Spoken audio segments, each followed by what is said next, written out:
Hola, soy Pablo y voy a hacer mi presentación de Roma en este vídeo y voy a ir empezando. Roma, te la resumo. El origen de Roma. Todo comenzó con el dios Júpiter cuando hablaba con su hija Venus y profetizó que el hijo de Venus, Eneas, dirigirá una guerra en Itálica y se convertirá en rey, y el reinado de su descendiente durará 300 años hasta que la sacerdotisa de Marte engendre dos hijos gemelos que, criados por una loba, uno de ellos tomará el cargo del imperio y creará un imperio sin fin. Aunque esa no es toda la historia. La verdad, todo empieza en el primer milenio antes de Cristo, en la península itálica. La península esta era habitada por los latinos, los sabinos y los etruscos. A mediados del siglo VII a.C., los latinos y sabinos se reagruparon para crear una villa y se organizaron en una monarquía. Más tarde los etruscos invadieron a los latinos y a los sabinos. En esta época se escribió la leyenda del origen de Roma, la de Rómulo y Remo, que ya he contado. La línea del tiempo romana. En el 753 a.C. se funda Roma con una monarquía. La monarquía dura hasta el 500 a.C. Del 500 al 0 más o menos antes de Cristo hay república, que en el 300 empiezan conquistas militares que duran hasta el imperio.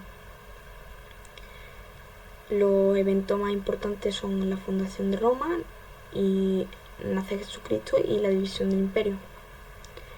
En el 100, al empezar el imperio, hay un tiempo de Pax Romana en el cual el imperio es estable, pero luego hay un periodo de crisis que comienza en el 250 después de Cristo más o menos, que termina en el 400 con la división del imperio en Imperio de Occidente y en Imperio de Oriente. El Imperio de Occidente se termina siendo conquistado por los reinos germánicos, y el imperio es conquistado por los germánicos y se convierten en reinos germánicos, y el Imperio de Oriente dura un poco más, pero también termina cayendo. Esto es provocado por las invasiones bárbaras.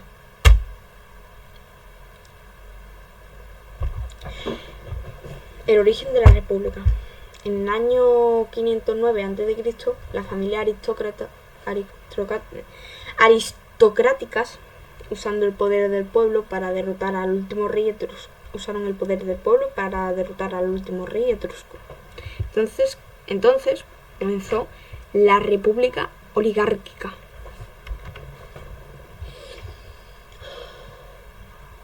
Magistrados. Y la igualdad de derechos. En un principio no tenían derechos, tenían que pagar impuestos y participar en el ejército. Entonces, al pasar los años, empezaron los plebeyos a exigir derechos y se les concedió un representante llamado Tribunal de la Plebe. Años más tarde se les dio el derecho a votar, y aunque los más ricos tenían más derechos que los pobres, ya que los ricos votaban antes, si había mayoría se dejaba de votar, y de esa manera podían llegar a ser magistrados.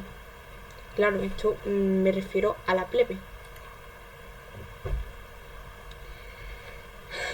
Aquí está la pirámide de los magistrados. En la punta están dos censores que contaban a los ciudadanos y elegían al Senado. Los dos cónsules, que están un poquito debajo, dirigían el ejército y el gobierno. Los 8 prestores, que están debajo de los cónsules y de los censores, impartían justicia. Los 4 ediles se ocupaban del abastecimiento y administración de Roma, que están debajo de los prestores. Y por último, y y más bajo del todo está los 20 cuentores, que se ocupan del abastecimiento y la administración de Roma. Ahora voy a hablar del tribuno de la plebe. Ellos eran elegidos por los plebeyos y en sí mismos antes eran plebeyos, solo que los plebeyos podían ser solo los plebeyos podían llegar a ser tribunos.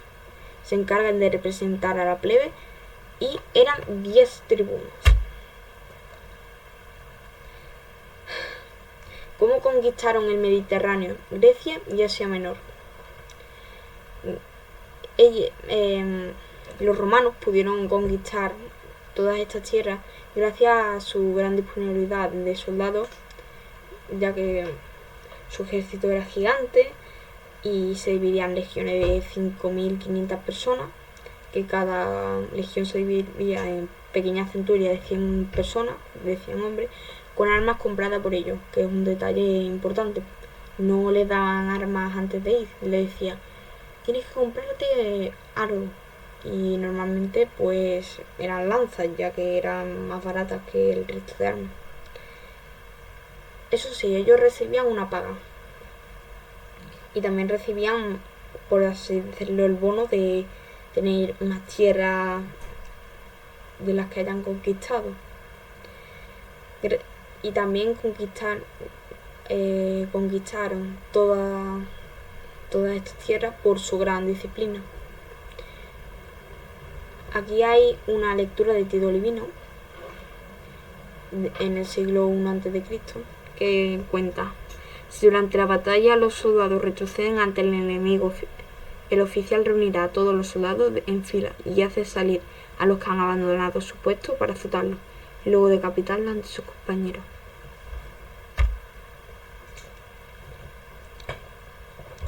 La romanización en la península ibérica. La romanización en España empezó en el 2018 a.C. Aníbal Cartaginés destruyó la ciudad de Sagunto, aliada de Roma, y al frente de un poderoso ejército cruzó el río Ebro y los Pirineos y emprendió en marcha hacia Italia. Entonces los romanos planearon hacer una guerra contra los cartagineses en España. Los romanos, con una extraordinaria visión de la estrategia militar, mandaron a España un ejército bajo el mando de Cornelio Escipión. Este desembarcó en Emporión y empezó la conquista de la tribu de Cataluña, y conquista que se consiguió rápidamente después de la llegada de su hermano Escipión, que asentó su base militar en Tarraco, destinada a ser una de las capitales romanas de España. Cuando ya estaban ocupadas la zona ibérica del Levante y divididas las fuerzas de los dos hermanos en el año 2012 a.C., tomó por sorpresa a Cartago Nova. Después de las dos victorias de Baécula e Ilipa, logró expulsar a todas las tropas cartaginesas de la península e hizo un pacto con la ciudad de Gades en el año 2006 a.C. Después de someter algunas tribus rebeldes y leguetas fieles a los pactos con los cartagineses, dominó toda la zona propiamente ibérica, que ya había pasado de dominio cartaginés al de los romanos a causa de la guerra púnica. Roma aplicó a los pueblos ibéricos y al territorio ocupado el derecho de conquista. Comenzó una vergonzosa etapa de sistemática población que causaría en 1907 a.C., en el 197 a.C., una rebelión general de todos los pueblos ibéricos, exceptuando los ilegitas, que a causa de las anteriores represiones habían perdido su espíritu de resistencia. Roma mandó a España al cónsul Marco Poncio Catón, quien, tras una durísima represión en el transcurso de la cual fueron destruidos todos los núcleos semiurbanos y urbanos de Levante y Cataluña, dominó firmemente el territorio y quedaría dividido en dos provincias. la de Citerior y la de Ulterior. ¿Y cómo pasó de república a imperio? Eso fue por pasó de república a imperio por varios eventos importantes. En primer lugar, la Cuarta Guerra Civil Romana, la victoria de Julio César ante la Guerra Civil, y luego asesinato de Julio César y el primer emperador de Roma, que es su hijo adoptivo, Augusto, o su nombre completo, Augusto Octavio César, que fue el primer emperador de Roma, que a sus 18 años de edad se convirtió en el primer emperador, que ya lo he dicho 3 o 4 veces, y continuó las conquistas tras la Guerra Civil, la cuarta. Él fue importante ya que creó las bases del imperio y con él llegó la Pax Romana. Él era hijo adoptivo de Julio César y es llamado Augusto el Sanguinario. Sí, pero ¿cómo se organizaba?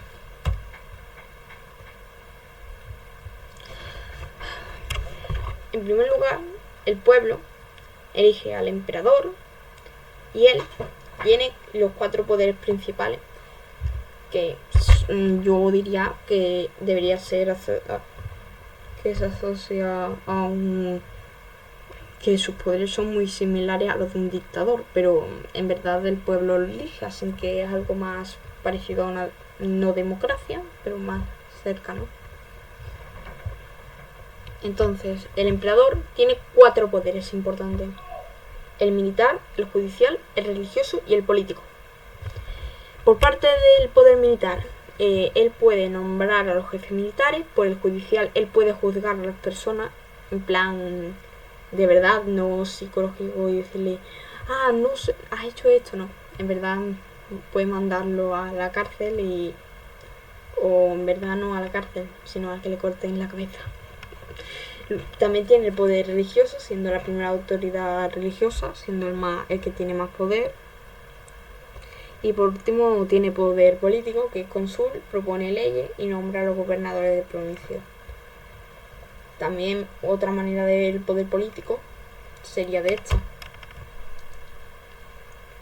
Con el poder político, pues como ya he dicho, se encarga de diversos trabajos, propone a los altos funcionarios, que se encarga de diversos trabajos importantes para la ciudad, al Senado, que votan leyes y elijan a los magistrados, y nombra a los magistrados que aplican las decisiones del emperador. ¿Cómo eran las ciudades en sí? Las ciudades tenían 2 calles importantes, que se llama el Cardo, que como he dicho era una de las calles principales, que era desde el norte al sur, y el Decumano, que era la otra calle principal, que eran 2, que era del este al oeste. En el cruce del Cardo y el Decumano es donde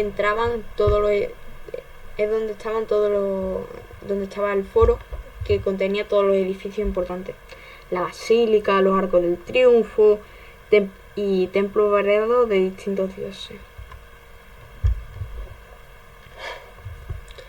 ¿Cómo era la sociedad? La sociedad pues es segmentada y se divide en 4 partes importantes. Los nobilitas, que eran parte del Senado, eran magistrados, altos funcionarios o plebeyos, o eran simplemente plebeyos con muchísimo dinero. La plebe, o los plebeyos y plebeyas. La mayoría de la población era de esa clase social, eran plebeyos, y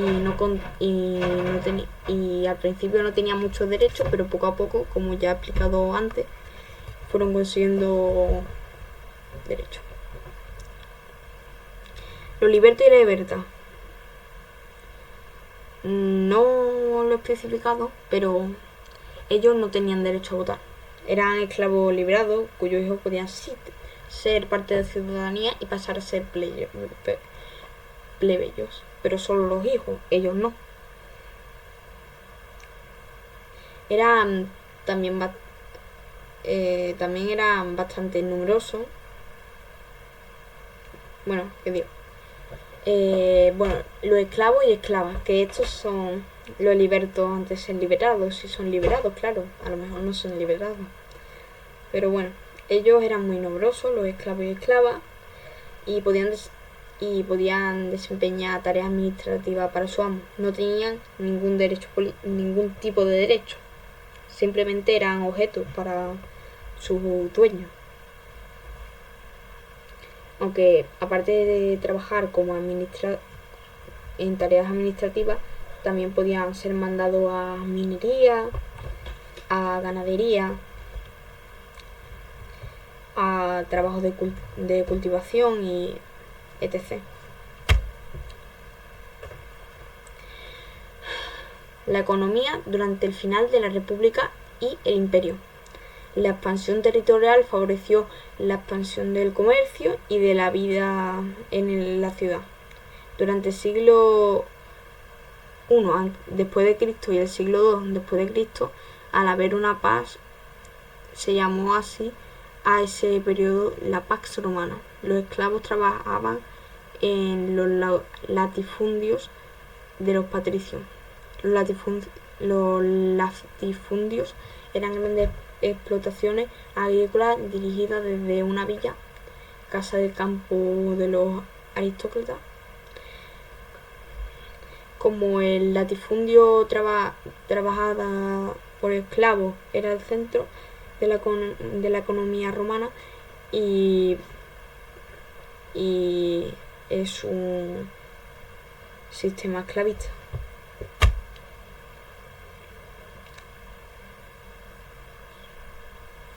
La economía, en resumen, se basa en usar los esclavos para trabajos agrícolas y en el comercio, y se basa también en el comercio. La religión.